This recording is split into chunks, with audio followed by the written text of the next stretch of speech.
Good morning students.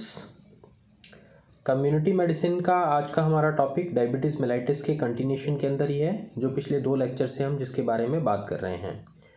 तो पिछले 2 lectures में हम लोगों ने डायबिटीज़ मेलाइटिस के बेसिक इंट्रोडक्शन के बारे में, उसके डेफिनेशन के बारे में, उसके टाइप्स के बारे में, उसके प्रेवलेंस के बारे में, उसकी इटियोलॉजी क्या है उसके बारे में, उसके डायग्नोसिस के बारे में, तो इन सब चीज़ों के बारे में हम लोगों ने पिछले 2 लेक्चर में डायबिटीज़ मेलाइटिस के बारे में बात की हम लोगों ने। तो हम लोग अब समझ गए डायबिटीज़ मेलाइटिस के अंदर बेसिकली बॉडी में ब्लड ग्लूकोज का जो लेवल है वो डिस्टर्ब हो रहा है, वो हाई हो रहा है, उसकी वजह से पर्सन जो है वो डीएम का पेशेंट बन रहा है। और उसका जो बेसिक बॉडी के अंदर पैथोलॉजिकल जो चेंज है वो इंसुलिन का डिस्टर्बेंस है। तो इंसुलिन फॉर्मेशन अगर प्रॉपरली नहीं हो पा रहा तो फिर बॉडी के अंदर ग्लूकोज का लेवल डिस्टर्ब हो रहा है। और उसकी इटियोलॉजी क्या है, किस वजह से ऐसा होता है, ये हम लोग पूरा डिटेल में पहले बात हम कर चुके हैं पिछले लेक्चर में। तो उसके अंदर हम लोगों ने ये बात की थी कि लाइफस्टाइल फैक्टर्स भी होते हैं, हेरिडिटरी फैक्टर्स भी होते हैं, जेनेटिक फैक्टर्स हैं, एनवायरमेंटल फैक्टर्स हैं, रिस्क फैक्टर्स हैं, एजेंट फैक्टर्स हैं। तो ये सब फैक्टर्स हम लोगों ने डिटेल में इनके बारे में बात की थी। आज हम लोग उसी के कंटिन्यूशन में जो हम आज बात कर रहे हैं, जो एक इम्पॉर्टेंट पार्ट है और जो बेसिकली हमारा एम भी रहता है कम्युनिटी मेडिसिन के बारे में जब हम पढ़ते हैं, तो इसी बेसिकली हमारा यही एक बेसिक एम रहता है, प्रिवेंशन पार्ट। तो कोई भी डिजीज़ उसको किस तरीके से कम्युनिटी के अंदर स्प्रेड्स होने से बचाया जा सके, उसे हम लोग प्रिवेंशन पार्ट के अंदर में स्टडी करते हैं। तो डायबिटीज़ मेलाइटिस के अंदर भी आज हम प्रिवेंशन के बारे में बात करेंगे कि उससे किस तरीके से बचा जा सकता है। और अगर सपोज़ कोई पेशेंट ऑलरेडी डायबिटिक है तो फिर उस कंडीशन के अंदर उसको किस तरीके से मैनेज किया जा सकता है, मेंटेन रखा जा सकता है और फर्दर उसके कॉम्प्लिकेशन से बचा जा सकता है। तो देखिए, जो प्रिवेंशन पार्ट है डायबिटीज़ का, उसको हम लोग 3 पार्ट में डिवाइड करते हैं, प्राइमरी प्रिवेंशन, सेकेंडरी प्रिवेंशन और टर्शरी प्रिवेंशन। तो प्राइमरी प्रिवेंशन वो प्रिवेंशन किन लोगों के लिए है? प्राइमरी प्रिवेंशन के अंदर भी हम लोग 2 तरीके की स्ट्रेटजी हम लोगों की रहती है। एक तो होता है जनरल पॉपुलेशन स्ट्रेटजी और दूसरा होता है हाई रिस्क स्ट्रेटजी। तो प्राइमरी प्रिवेंशन का मतलब ये है कि कम्युनिटी के अंदर लोगों को डायबिटीज़ ना हो या लोग उसके पेशेंट ना बने, उसके लिए पहले से ही उन्हें किन चीज़ों का ध्यान रखना ज़रूरी है। तो वो जिन चीज़ों का ध्यान पहले से अगर रखेंगे तो बहुत हद तक जहाँ पर ऐसे एनवायरमेंटल फैक्टर्स जहाँ पर रिलेट करते हैं तो उनका अगर ध्यान रखा जा सके तो डायबिटिक होने से बचा जा सकता है। तो प्राइमरी प्रिवेंशन में डिजीज़ हो ही ना, उसके लिए जो हमारे एफर्ट्स होते हैं वो कहलाते हैं प्राइमरी प्रिवेंशन। तो उसमें हम लोगों ने जैसे बात की कि एक तो है पॉपुलेशन स्ट्रेटजी, दूसरा है हाई रिस्क स्ट्रेटजी। तो पॉपुलेशन स्ट्रेटजी किन लोगों के लिए है? पॉपुलेशन स्ट्रेटजी उन लोगों के लिए है जो जनरल, एक हम पॉपुलेशन की हम बात करते हैं जो सभी लोगों के ऊपर अप्लाई होती है। तो इसके अंदर जो ध्यान रखने की बातें हैं जो हम लोग देखते हैं वो यही है कि पर्सन जितने भी हैं, जो हम सभी लोग कम्युनिटी के अंदर रह रहे हैं, हम लोग कम्युनिटी का एक पार्ट हैं, तो हम लोगों को किन चीज़ों का ध्यान रखना चाहिए कि हम लोगों का एक लाइफस्टाइल जो है वो एक मैनेज्ड हो, ठीक है ना, ठीक तरीके से हम लोगों का एक टाइम से खाना पीना हो, प्रॉपर तरीके की एक बैलेंस डाइट हो, एक बॉडी में एक जो एक हमारी एक नीड है हमारी बॉडी की एक्सरसाइज की, वो एक हमारी लाइफ स्टाइल का एक पार्ट हो, प्रॉपरली हम एक्सरसाइज करते रहें, हम लोगों का वॉक का एक शेड्यूल हो, खाने पीने के अंदर चीज़ों का हम लोग ध्यान रखें, जो ऐसी चीज़ें हैं जो हमारी बॉडी के अंदर लॉन्ग टर्म के अंदर हमारी बॉडी के मेटाबॉलिक सिस्टम को डिस्टर्ब करती हैं, उनका हम लोग ध्यान रखें। तो इन चीज़ों का ध्यान रखा जाता है पॉपुलेशन स्ट्रेटजी में और लोगों को उसके लिए अवेयर किया जाता है कि आप अपने लाइफस्टाइल को मैनेज्ड रखें। Then number 2, high risk strategy.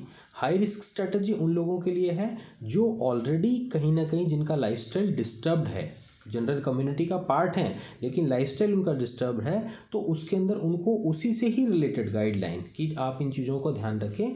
जैसे एग्जांपल के लिए हम बात करें कि बहुत से लोग हैं जिनके अंदर वेट बहुत ज़्यादा है, ओबेसिटी है जिनके अंदर, तो उनको इस चीज़ के लिए वार्न करना कि आप ओबेज हैं, आपको डायबिटीज़ होने की पॉसिबिलिटी ज़्यादा है, आप रिस्क फैक्टर के अंदर आ रहे हैं, तो आप अपने वेट को कम करें। देन जो लोग अल्कोहल का यूज़ करते हैं, जो लोग स्मोकिंग करते हैं, उनके अंदर होने की पॉसिबिलिटी ज़्यादा होती है। अल्कोहल का हमारे मेटाबॉलिक सिस्टम पर इम्पैक्ट आता है, लीवर पर इम्पैक्ट आता है, उसकी वजह से डिजीज़ होने की, डायबिटीज़ होने की पॉसिबिलिटी रहती है। तो इन चीज़ों का हम लोग ध्यान इसमें रख सकते हैं। प्लस साथ में बहुत सारे लोग इस तरीके के होते हैं जिनका लैक ऑफ एक्सरसाइज है, बिल्कुल मूवमेंट नहीं है, घूमना फिरना नहीं है, स्ट्रेस बहुत ज़्यादा रहता है, तो ऐसे लोग रिस्क फैक्टर की जोन में आते हैं। तो जो लोग जिन लोगों का लाइफस्टाइल डिस्टर्ब्ड है, जिन लोगों का खाना पीना डिस्टर्ब्ड है, जिन लोगों का लैक ऑफ एक्सरसाइज है, ओबेसिटी है, हाइपरटेंशन की इशू जिन लोगों के अंदर रहता है, उन लोगों को डायबिटीज़ होने की पॉसिबिलिटी ज़्यादा होती है और उन्हें हम लोग हाई रिस्क ग्रुप का पर्सन जो है कंसीडर करते हैं। तो उन लोगों को इन्हीं चीज़ों का ध्यान रखना होता है कि ये चीज़ें जो हैं, इन चीज़ों का अपने लाइफस्टाइल में, अपने रूटीन में, शेड्यूल में ध्यान रखें ताकि डायबिटिक होने से बचा जा सके। तो ये हो गया primary prevention. Then secondary prevention.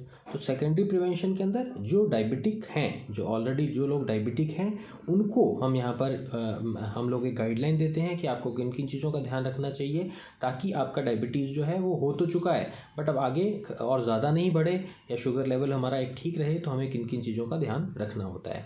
तो इसके अंदर भी वही बात आती है कि बेसिकली जो डायबिटिक हैं उन्हें अपना एक शुगर लेवल जो है वो एक नॉर्मल रेंज में रहे, उसका ध्यान रखना चाहिए। उसके लिए अपने वही लाइफस्टाइल को एक मैनेज्ड वे में लेकर के चलें। देन इसके अलावा उसकी एक proper time to time monitoring वो करते रहें। बहुत सारे पेशेंट्स को हम लोग क्या देखते हैं कि शुगर के या डायबिटीज़ के पेशेंट हैं, लेकिन क्या होता है कि मॉनिटरिंग टाइम से नहीं करते। एक मेडिकेशन पर चल रहे हैं तो कई महीनों तक चले जा रहे हैं, उसको मॉनिटर भी नहीं कर रहे कि उनका शुगर लेवल नॉर्मल आया भी है या नहीं आया, सही चल रहा है या नहीं चल रहा। अगर उसके अंदर कहीं कोई वेरिएशन आ रहे हैं, मेडिसिन लेते हुए भी अगर सपोज बढ़ रहा है, तो फिर उस चीज़ को रूल आउट करना सेकेंडरी कॉम्प्लिकेशन से बचने के लिए वो भी ज़रूरी है। तो एक टाइम टू टाइम मॉनिटरिंग होनी बहुत ज़रूरी है। तो उसका भी सेकेंडरी प्रिवेंशन में हम लोगों को जो डायबिटिक है उन्हें कहते हैं कि अपना टाइम टू टाइम आप मॉनिटरिंग करें और इन चीज़ों का ध्यान रखें। दैन इसके अलावा HbA1c एक ऐसा डायबिटीज़ को मॉनिटर करने का एक डायग्नोस्टिक टेस्ट हम लोग करवाते हैं जिसमें पिछले कुछ मंथ्स का 3 to 6 मंथ्स का एक एवरेज ग्लूकोज लेवल बॉडी का हमारे सामने निकल करके आता है। क्योंकि कई बार क्या होता है कि शुगर की टेस्टिंग की जाती है तो हो सकता है कि प्रीवियस डे के अंदर पर्सन ने कुछ खाने पीने में डिस्टर्ब किया हो, तो हमारे सामने एक रीडिंग जो है वो कहीं ना कहीं डिस्टर्ब आ सकती है। बट अगर सपोज हम एक एवरेज लेते हैं पिछले 3 से 6 महीने का, जिसको हम HbA1c एक टेस्ट बोलते हैं, उसके थ्रू करते हैं, तो उसमें हमारे सामने एक कंप्लीट एनालिसिस निकल करके आता है कि पर्सन पिछले कुछ महीनों में उसने अपना लाइफस्टाइल, खाना पीना, जो भी मेडिकेशन, जो भी चीज़ें हैं, उनको कितना तरीके से अप्लाई किया है, ताकि हमारे सामने एक एक्यूरेट डाटा प्रीवियस हिस्ट्री का निकल करके आए। तो वो एक टेस्ट हम लोग करवा सकते हैं जिससे जो डायबिटिक पेशेंट्स हैं उनकी एक एक्यूरेट हमारे सामने कंडीशन निकल करके आती है। देन इसके अलावा इससे रिलेटेड नॉलेज हमें होना चाहिए कि डायबिटीज़ जो है वो जो हो रहा है तो किन वजहों से हो रहा है, ऐसी कौन कौन सी चीज़ें हैं जिनसे डायबिटीज़ बढ़ सकता है, किन किन चीज़ों का हमें ध्यान रखना होता है। वो नॉलेज अगर हमें होगा तभी हम अपना ध्यान रख पाएंगे। बहुत बार क्या होता है कि जो डायबिटिक पेशेंट्स हैं वो अवेयर नहीं है, उनको खुद ही नॉलेज नहीं है कि हम जो भी लाइफस्टाइल हमारा है उसमें कौन सी चीज़ें ऐसी हैं जो हमारे डायबिटीज़ को इंक्रीज़ कर रही हैं या हमारे लाइफस्टाइल के अंदर हमारे लिए ठीक नहीं है और वो चले जा रही हैं। तो इसका एक प्रॉपर नॉलेज होना कि हम जो भी मील्स ले रहे हैं, जो भी खाने हम ले रहे हैं, जो भी खाना खा रहे हैं, उसमें कार्बोहाइड्रेट, फैट, प्रोटीन कौन कौन सा जो है वो ज़्यादा है, किस में कम है, कौन से ऐसे फ्रूट्स हैं जिनमें शुगर लेवल का शुगर कंटेंट ज़्यादा होता है, तो उनका हमें ध्यान रखना है।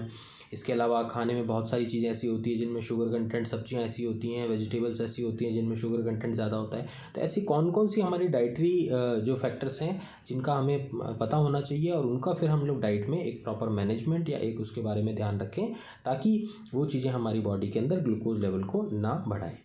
तो ये एक सेकेंडरी प्रिवेंशन में जो ऑलरेडी डायबिटिक पेशेंट्स हैं उनको इसके बारे में अवेयर करना कि आपको किन किन चीज़ों का ध्यान रखना चाहिए, क्या चीज़ें ऐसी हम अपने लाइफस्टाइल में, हमारे एक सेल्फ एनालिसिस में हम ध्यान रखें ताकि हम उस चीज़ को मॉनिटर करते रहें और एक बैलेंस लेवल के अंदर एक रेंज बाउंड हमारा जो ग्लूकोज एक नॉर्मल होना चाहिए उस रेंज में हम लोग चलते रहें। Then number 3 is tertiary prevention. तो टर्शरी प्रिवेंशन क्या होता है? टर्शरी प्रिवेंशन के अंदर बेसिकली जो सीवियर डायबिटिक हो जाते हैं, अब उनको हम लोग ठीक तो नहीं कर पा रहे हैं, बट उस कंडीशन में हमारा नेक्स्ट स्टेप क्या होता है कि उनको फर्दर कॉम्प्लिकेशन से बचाया जा सके। जैसे हम लोग जो डायबिटीज़ के कॉम्प्लिकेशंस होते हैं उसके अंदर हम लोग देखते हैं कि डायबिटिक रेटिनोपैथी हम लोग देखते हैं, रीनल डिसऑर्डर्स हम देखते हैं। तो बहुत सारी कंडीशंस के अंदर हम देखते हैं कि अगर पर्सन सीवियर डायबिटिक हो जाता है तो उसका हमारे बॉडी के जो अदर वाइटल ऑर्गन्स हैं उसके ऊपर उसका इफेक्ट आने लगता है और उसकी वजह से बहुत सारी पैथोलॉजीज हमारी बॉडी में डेवलप होती हैं। तो कई बार हम देखते हैं कि विजन पर इम्पैक्ट आता है तो पर्सन ब्लाइंड तक हो सकता है, किडनी पर इम्पैक्ट आता है तो रीनल फेल्योर की कंडीशन हो सकती है, हार्ट पर उसका इम्पैक्ट आता है तो कार्डियक थ्रोम्बोसिस डेवलप हो सकता है, हमारे ब्लड में एक्सट्रीमिटीज़ के ऊपर अगर सपोज कहीं पर कोई इंजरी हो गई, कुछ कोई वुंड डेवलप हो गया तो वहाँ पर गैंग्रीन डेवलप हो सकता है क्योंकि हीलिंग प्रॉपर नहीं हो पाती है डायबिटिक पेशेंट्स की। तो इस तरीके से हमारी बॉडी में बहुत सारी ऐसी पैथोलॉजीज हैं जो in the form of secondary complications in diabetic हमारे सामने आती हैं।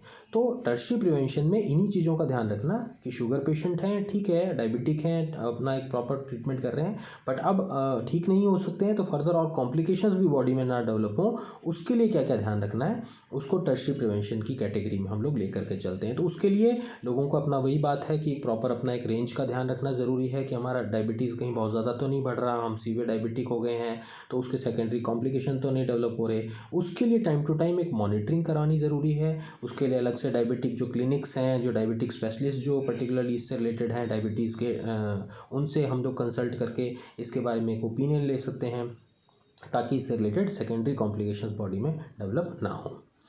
तो इस तरीके से ये डायबिटीज़ का जो एक मैनेजमेंट है वो अलग अलग लेवल पर, अलग अलग लोगों के ऊपर, अलग अलग कैटेगरी के ऊपर किस किस तरीके से इम्पैक्ट डालता है या किन किन चीज़ों का ध्यान रखना होता है उसके बारे में हम लोगों ने बात की। तो प्राइमरी, सेकेंडरी और टर्शरी। प्राइमरी जनरल पॉपुलेशन के लिए, सेकेंडरी जो डायबिटिक हो चुके हैं उनके लिए, और टर्शरी जो सीवियर डायबिटिक हैं उनमें कॉम्प्लिकेशन से बचने के लिए। तो इस तरीके से हम लोग इन चीज़ों का ध्यान रखते हैं और एक प्रिवेंशन पार्ट को हम लोग कम्युनिटी के अंदर अप्लाई करते हैं। और यही सबसे इंपॉर्टेंट पार्ट है क्योंकि ये इस एक तरीके की आइसबर्ग डिजीज़ है। कम्युनिटी में बहुत सारे केसेस ऐसे हैं जो डॉर्मेंट हैं, हमारे सामने निकल करके नहीं आते हैं, हमें नहीं पता चलता।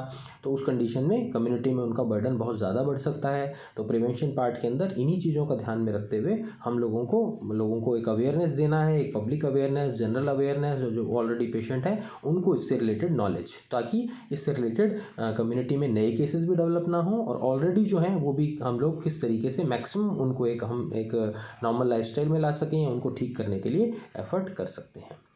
तो ये आज हम लोगों ने प्रिवेंशन पार्ट के बारे में बात की डायबिटीज़ मेलाइटस के। तो ये इसी के साथ हम लोगों का डायबिटीज़ मेलाइटस का जो टॉपिक है वो आज कंप्लीट हो गया है।